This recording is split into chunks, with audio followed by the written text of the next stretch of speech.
Hey guys, it's Peyton, and today is a really exciting beginning of a video for Chain of Gold. It's going to be a reading vlog. Obviously, you've read the title, and I have been waiting all day to open my package from Amazon that obviously has Chain of Gold in it. This pre-order actually took forever to get to my house, but obviously it's here now, and by the time it showed up, I was doing something.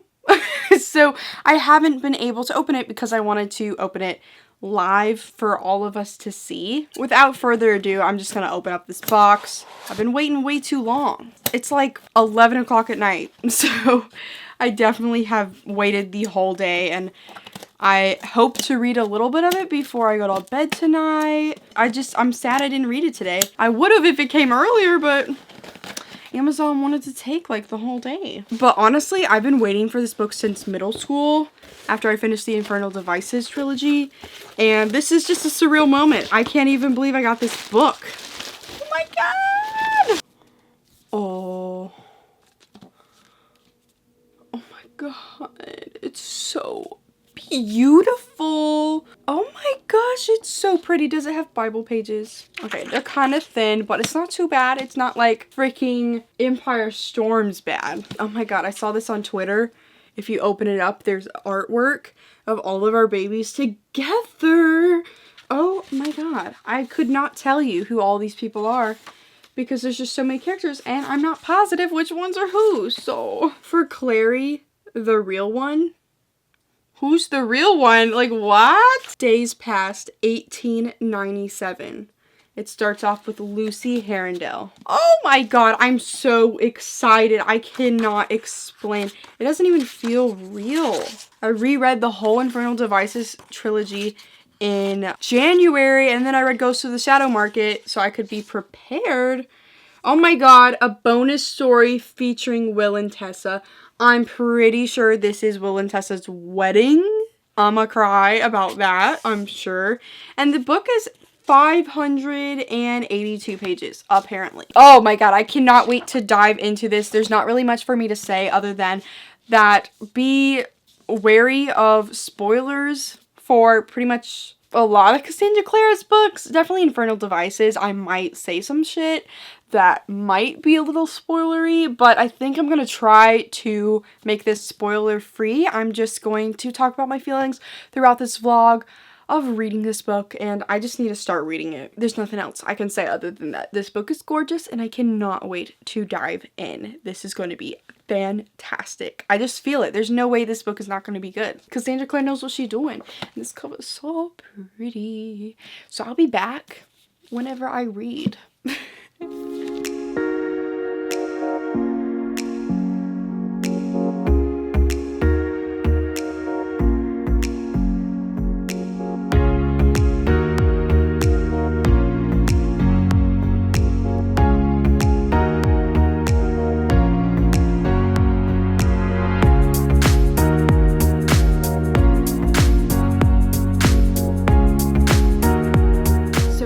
It is 12:30 at night the next day. So I honestly read 3 pages of Chain of Gold yesterday. It just didn't happen. Like, I started reading it pretty late, and then I got 3 pages in, and then I went and watched YouTube, which was a bad decision. But I do have an update to say that I'm now on page 118 of Chain of Gold, and I wanted to wait till around page 100 to give some of my thoughts. It's going to be non-spoilery, I guess, for now, because I'm sure most people won't have read it yet because it's a big book and you have to read so many books to get to this point, to be honest. So there's going to be a lot of people out there that I'm sure just want to see the vlog and not actually read it. So far, I'm really enjoying it. There's not too many tabs. I only have like 4 tabs in, but that can change quickly. It's very much set up so far. There's so many characters, and I'm a person that's read all the stuff, and I consider myself like really good at remembering things, but even I am having trouble sometimes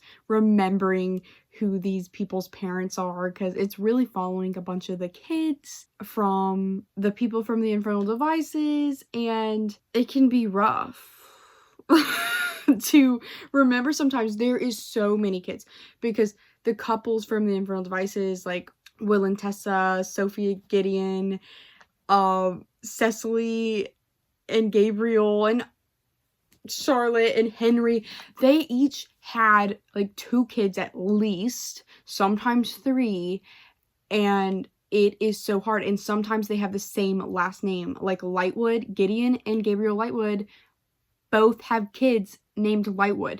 So it's super confusing sometimes, just being honest. And since it's still kind of early on in the book, some of these characters haven't really stood for their own yet. Like, I don't really know their personality. I don't know the small things about some of these people, but the people that this book is so far focusing on is Cordelia. She's on the cover of the book, with the red hair and everything. I'm really liking her, relating to her a lot, because she's kind of like an outsider to the whole group of kids, and she's trying to make friends with them. She's only good friends with really Lucy and James, who are Will and Tessa's kids. Lucy and James are also 2 characters that this is focusing on so far. I think all of their perspectives are interesting, and I'm really into it, like, now that I'm actually reading it.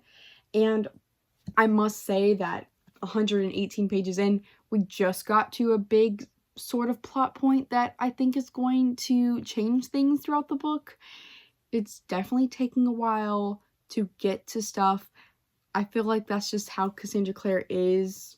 Like, the Dark Artifices books were kind of like that. So I feel like once we get to it, I'm just going to be flying through it, and it's going to be a crazy ride. And I'm already really enjoying it for barely anything happening so far, because I just love the characters so much. Like, even though these are new characters, they were like introduced in the novellas and stuff, so I already like a lot of them. Like Anna Lightwood, she has my heart. She is so cool. She's pretty much a lesbian, and she wears like men's clothing and like the dapper suits and stuff like that, and just the way she's described, she just seems like the coolest person ever.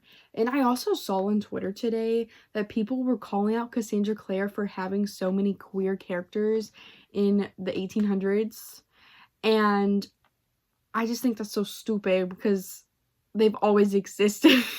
Like, are people stupid? They've always existed. This isn't a new thing. So, and I've heard on Twitter that people are saying that like half of the main characters are queer, and I only know one that is. I have another one that I'm suspecting might be gay. Actually, two. I think they might be gay for each other. So I'm really intrigued to see if I'm right about that. But that's really cool. I think Cassandra Clare is really great with how she handles these things, and I cannot wait to dive into that more and see what she's gonna do, because if it's really half of the characters, there's so many characters, so I can't wait to see all of that unfold in this book. And people who are saying she is wrong for putting this many queer characters, y'all need to go away. Like, why are you even here? Why did you read so much of Cassandra Clare to get to this point to say something about this? Because she's always been doing this stuff. So okay, I'm just gonna maybe read a little bit more and then go to bed, and hopefully read a lot more tomorrow, because I have like 4 more days of spring break, and I am determined to finish this book before that's over. And I also have an 8-page paper I have to write, so we'll see how that goes.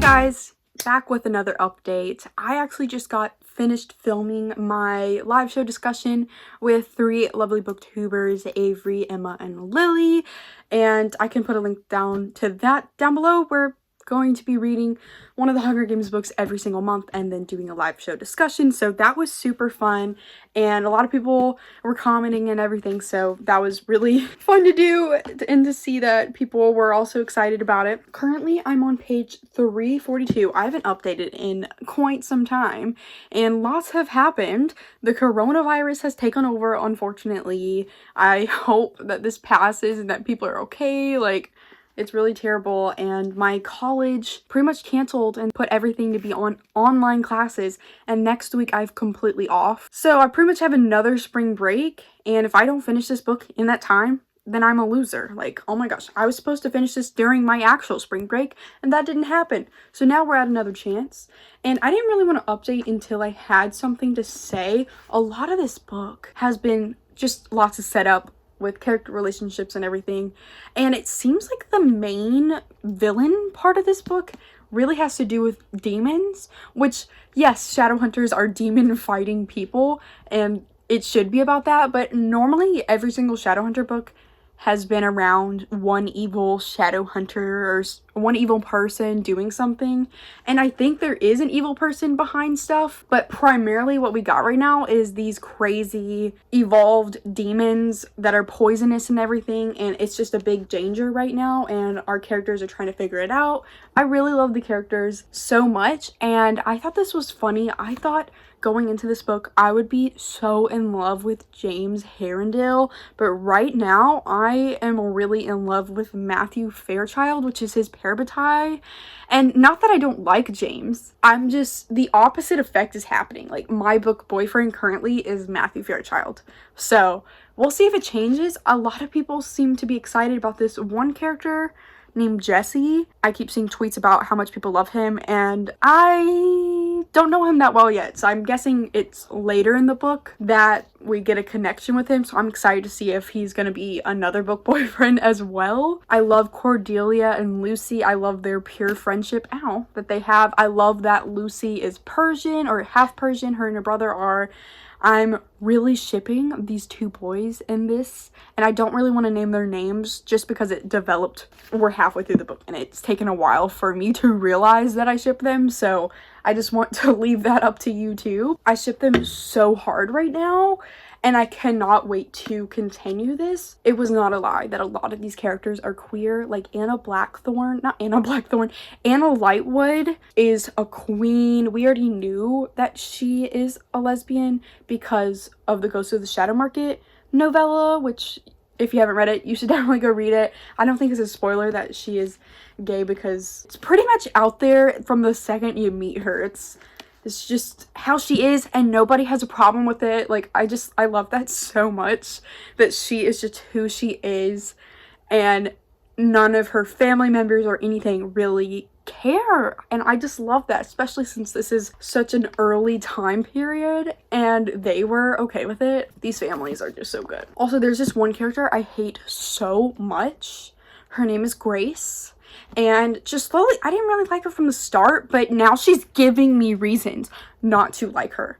And at this point, she can choke. I would love to strangle her myself, but we'll see how this keeps going. But right now, I can't stand her. I can't wait to continue this to see what is going on, because I can feel shit getting real right now. I can really feel it. So I'll update you later. Hey guys, I have been reading all day. It's the next day, and I'm on page 522.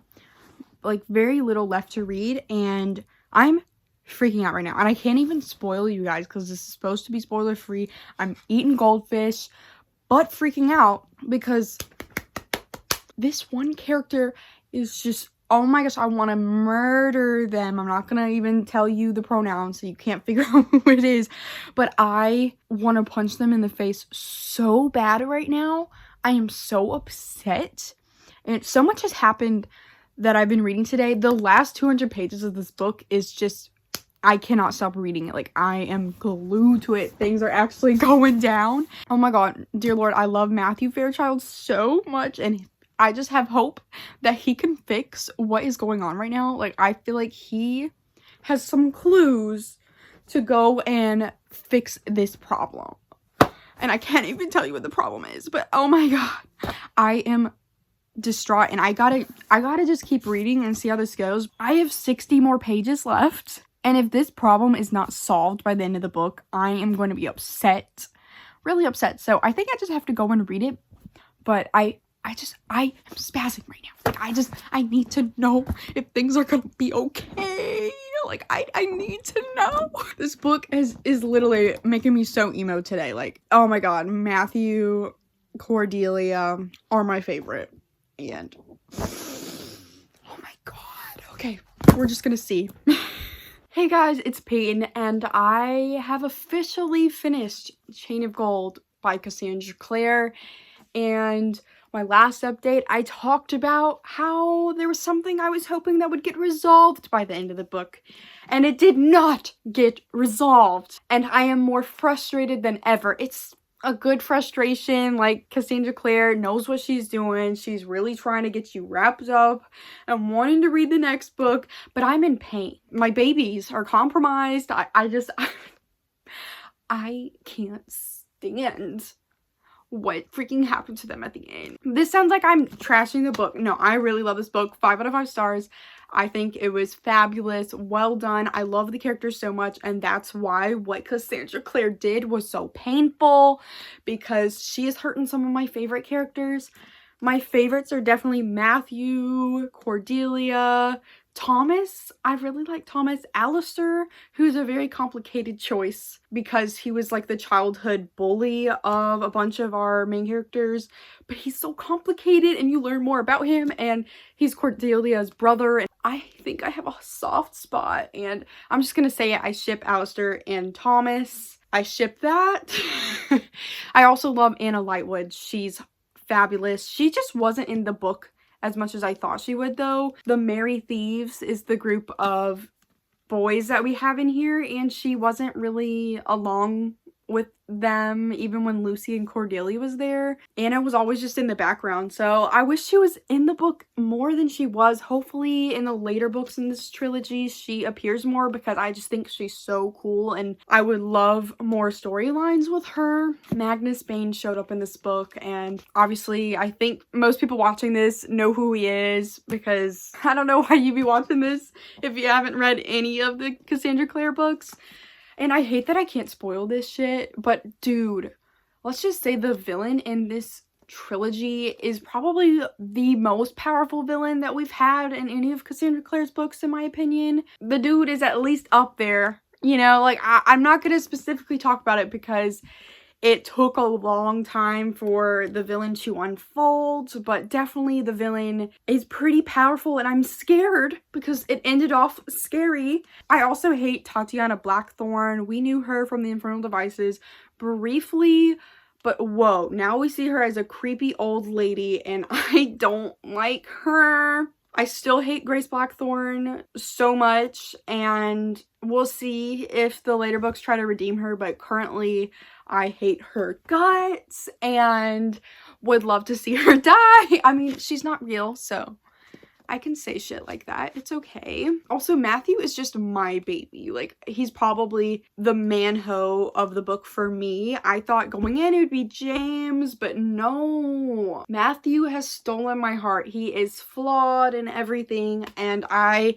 cannot help but love myself some flawed, complicated, but obviously lovable dudes and books. I can't do it. I can't help it. Pretty much what I'm saying is this book is fantastic. Definitely the plot took a while to unfold, but really the strong point of Cassandra Clare's books for me is the characters, their relationships, and everything. That's what most of my tabs have to do with. I just love the characters, and these characters that she introduced in this book, definitely I ended up loving a lot of them. I would like to see more from a bunch of them. There's just so many characters, so many queer characters, which was a really nice delight. I loved that, and I just genuinely cannot wait for the next book, and I'm genuinely so frustrated that I'm gonna have to wait another year to find out what happens after that frustrating ending, because I am destroyed. I am distraught, and I gave myself like 30 minutes after finishing the book to update you on this. I'm not okay. I'm still not okay, but we'll see. It's so complicated. I want them to be happy, but I just feel like they're not going to be happy until hopefully the very end of the trilogy. Like, literally, she's going to mess with these characters till the very end. And I think this was great. This book had a lot more demon hunting aspects into it. None of her books really are focused on the demons, even though they're shadow hunters. So I thought that was cool. I loved seeing them in battle a lot more in this book, doing what they're actually supposed to be doing, which is killing demons. You just need to go read it. Read the Infernal Devices at least before you read this one, and then give it a go, because it's just great. I love how she does characters. But okay, I gotta end this. This vlog is long enough. Let me know your thoughts down below about Chain of Gold. I would love to hear them. I wish I could talk spoilers. Part of me wishes I made this video a spoiler video, but it's okay. Thank you guys so much for watching this video. Like it, comment down below. Have a good day. Please subscribe. Make sure to follow all my social medias, which are linked down below, and go click the bell button, which is right by the subscribe button, which you should have already clicked, and goodbye.